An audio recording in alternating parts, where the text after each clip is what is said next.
Mabsat, nandito tayo kay Sir Bad, mga kakabsat. Pakinggan nga natin si Sir Bad. Iyak! Cayetano umiiyak. Di na niya maipresenta ang 14 na new bagman ni Ko. Second BRC hearing. Nautakan ni sino? Nautakan ni Sherwin daw. Tingnan natin. Sige nga, Sir Bad.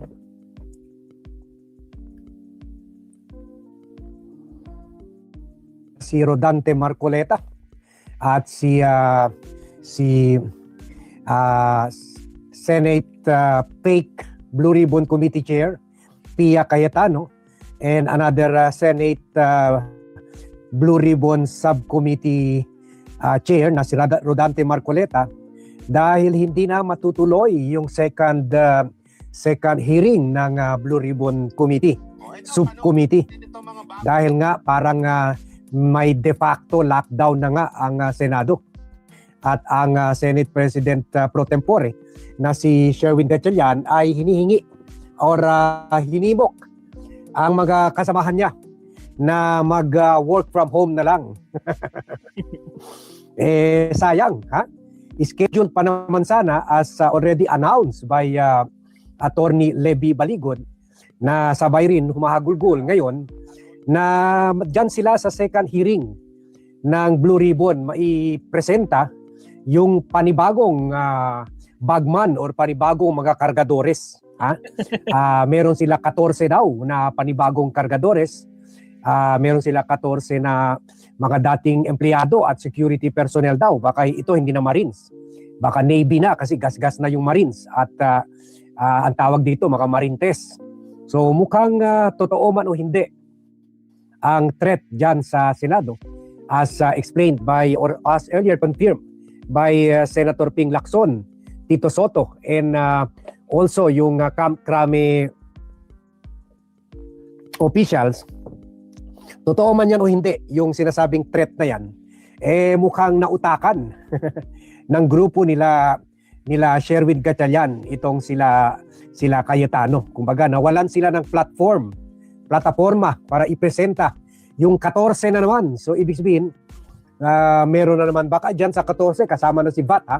Baka may panibago silang lista ng mga nakatanggap ng maleta kay Saldico. Baka kasama na si Bat dyan, ha? Di ba? Nagalit ito si dati kong kaibigan, si Levy Baligot. Pero thank you pa rin, ha? Thank you pa rin Attorney Levy, kinumusta niya ako nung na-opera tayo sa puso. Pasensya na po. Walang personal, love for country lang tayo. Pero in fairness, thank you, ha? Sabi niya, ha? Kinumusta niya ako sa Viber, ha? So thank you for that, my friend. Thank you. Pero pasensya na. Nakataya ang interest ng bayan. So pero thank you pa rin. Na-greet tayo, na kinumusta tayo. Na i-spraying daw for my quick recovery. Sabi ni Attorney Levy Baligon. Pasensya na, partner. I really appreciate your prayers. Pati si Ma'am Malot, your wife. Pero pasensya na, nagkataon na you are in a different group of people na I don't think love our country as much as I do. So but your prayer is greatly appreciated, my friend. So yan. So well, of course you have your views, I have my views. If you believe na yung ginagawa nyo ay tama, you're entitled to it. And I believe rin na I'm taking this side ng the truth and integrity and love for country. So ganyan lang yan, my friend. I know you are matured. Although kabi ang insulto nito sa akin noon nung binanatan niya ako sa Facebook page niya. So a few months back. So yun, inanunsyo na nga nitong si my friend na si Attorney Levy Baligon na naging dating kliyente rin naman natin sa PR firm ko na Dean and Kings Communication. Nung tayo pa, yung active pa yan at tayo pang presidente and CEO ng company na yan. Na yun nga, sabi, inanunsyo na nga ni Baligot na meron sila bagong 14 na witnesses. 14 na former employees ni Saldico. At ipepresenta nila ito, ipepresenta nila ito sa second Blue Ribbon Subcommittee hearing ni Rodante Marcoleta. Yun, siguro new faces 14. New script and new list na naman. Baka diyan sa list kasama na kami yung mga independent vloggers. I wouldn't be surprised kung kasama na ako diyan sa lista na yan. Buti na lang. In my defense, yung mga kayo matagal na talaga sa Vlogcaster channel. In my defense, parati natin binabanatan si Saldico at si Romualdez. Maalala nyo. Parati natin binabanatan si Saldico. In fact, kahit si Sandro Marcos, kahit si President Bongbong Marcos, sa 25 billion daw na binigyan sa kanya ni Saldico from 100 billion na insertion. So, alam nyo na kung kasamang pangalan ni Bat yan, baka ang next list kasama na yung mga pro-God and pro-country. Baka isama tayo doon sa mga lista ng mga vloggers ni Marcos, ni President Bongbong Marcos. Naalala nyo, in the past, binabanata rin natin yung Presidential Communication Office, yung grupo ni Liza Araneta Marcos na meron yung mga vloggers niya, yung grupo ni Romualdez na may vloggers rin niya, pati yung Chief of Staff ni Romualdez, binanata natin. So, wag nyo sabihin, kung makita nyo, nakasama doon sa lista ng 14 Marines na yan, huwag kayo maniwala doon. Alam nyo na. At wala namang credibility yan. So, pero yan, may balak talaga sila. 14. Of course. Wala naman mapipigil kay Attorney Baligon, my friend, na magpresenta ulit itong 14 Marines sa Club Pilipino kasi mahal na mahal diyan ang bayad sa Club Pilipino pero may budget naman sila, di ba? So, ipepresenta pa rin nila yung 14 Marines. Pero syempre, mas malaki ang impact kung una maipresenta itong 14 Marines. Kasi gas-gas na wala nang niwala sa 18 Marines. Kaya kailangan nila ng panibagong mukha. Itong mga 18 Marines, di marunong magsalita. Sirang-sira na yung 18. Puro si Levy Baligon nagsasalita. Baka itong 14, magaling magsalita ang mga ito. Baka hindi na kailangan magsalita si Levy Baligon. Magaling na. Mas matalino kaysa sa 18 kagadores. Baka may mga lawyer pa. Baka may mga doktor pa. Baka may mga accountant pa na miyembro dito sa 14. 14 na bagong witnesses. Ibig sabihin, 42 na sila lahat. 18 plus, hindi, tama ba? 18 plus 14. Tama, di ba? 42 na sila lahat. Daming pera niyan, ha? Aldo. Di ba may earlier vlog tayo na doon lang sa 18 cargadores, 300 million ang budget nitong si asawa ni Sara, si Man Scarpio. Mas lalo pa kaya dito sa baka double your money pa. Baka 600 million na ang budget. Dito sa 14 kasi sabi ng 14 nakita na namin ang nangyari sa 18 Marines. Sorry, 32 pala. Sabi ni Vicente 32 lang, 32. 18 plus, tama, 32. Oo. Tama, 32. Sorry. Mahina talaga tayo sa math. So, kung nakikita nyo tumitigil konti, pasensya na, dito lang tayo sa kwarto ko para ayaw na yung asawa ko na baba ako sa opisina ko . So, dito muna tayo sa kwarto siguro. So, yan. Nabantayan natin na ipipresenta pa rin nila yan. Pero hindi na nila maipresenta sa Senado. Iba kasi yung effect sa Senado. Andun lahat ang atensyon ng media. Andun lahat nakatingin. Drop everything ang mga tao para panoorin lang yung BRC hearing. Wala na. Nautakan sila ng grupo nila Sherwin. Nila Melvin Matibag. Ngayon na parang meron na de facto lockdown na. Hindi na pinapapasukin pa naman yung mga senador. Pero hindi na ipinapapasok yung mga bisita nila. So baka pati itong 18 Marines hindi na rin papasukin kasi sila talagang target ng impormasyon ni Baligon. Sinabi sila talaga ang at sinabi rin ito ni Ping Lacson, di ba? Na sila talaga ang ginagamit para maisakatuparan itong military coup d'etat laban kay President Bongbong Marcos. So I'm sure hindi papasukin yung 18 Marines. Mas lalo na yung 14 na panibagong sabihin na natin magnanakaw kasi hindi pa natin alam kung anong tagin nila dito. Yung sa 18 may pangalan na sila. So dito sa 14, sabihin natin, magnanakaw. Kasi kung empleyado ka ni Saldico, magnanakaw ka talaga. Kasi magnanakaw si Saldico. Ha? O yun, tinawag ko na magnanakaw si Saldico, ha? Baka maisama na naman yung pangalan ko dyan sa maleta na yan, ha? Maleta boys, ha? Kung gusto nyo, ipadala nyo ako ng maleta para maletang tunay. O, di ba? Para sabihin nyo talaga, nagpadala kayo ng maleta sa akin. Ha? Para i-vlog natin, na napagdala kayo ng maleta sa akin.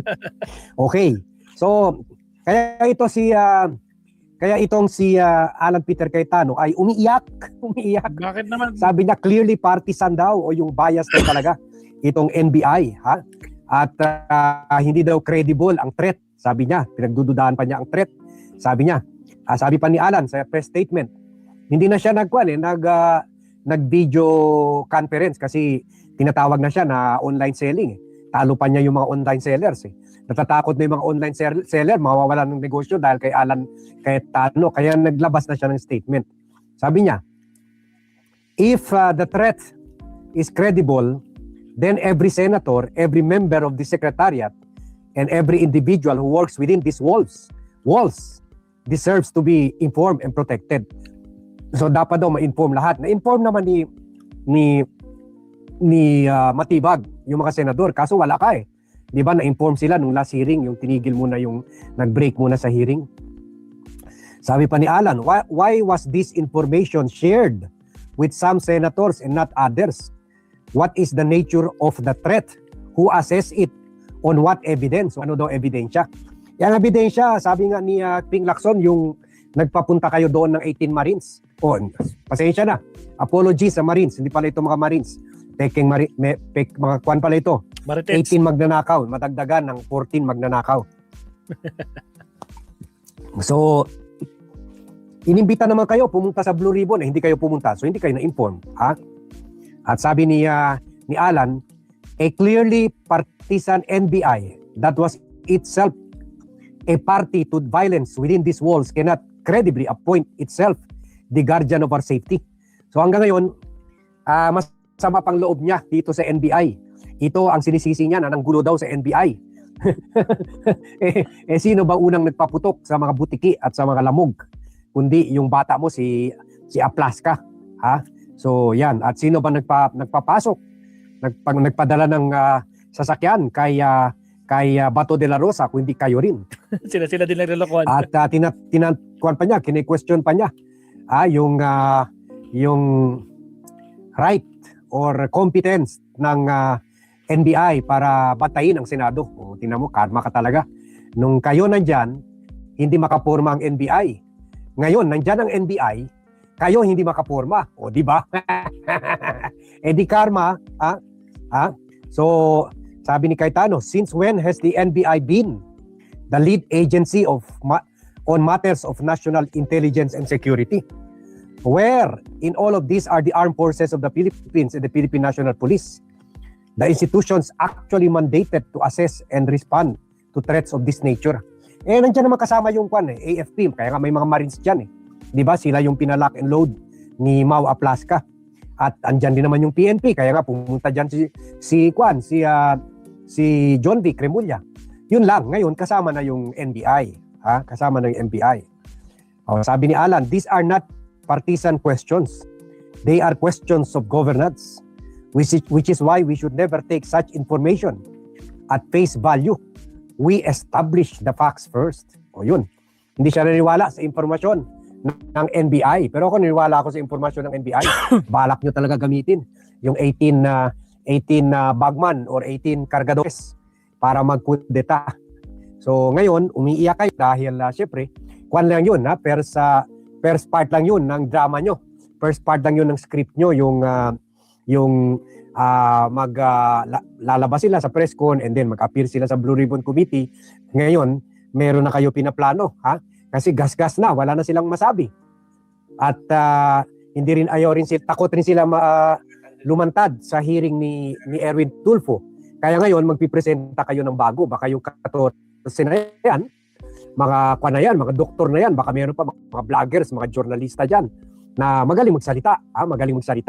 Baka meron pa mga lawyers dyan. Kasi palpak ito Marines, saan ka pa makita na nagsasalita sa hearing ang lawyer? Di ba, tinatanong ito ni Kiko Pangilinan, hindi ba ang lawyer dapat nasa likod lang, nag-advise lang, at magsasalita lang siya, bubulungin lang niya yung witness o yung resource person kung ano sasabihin.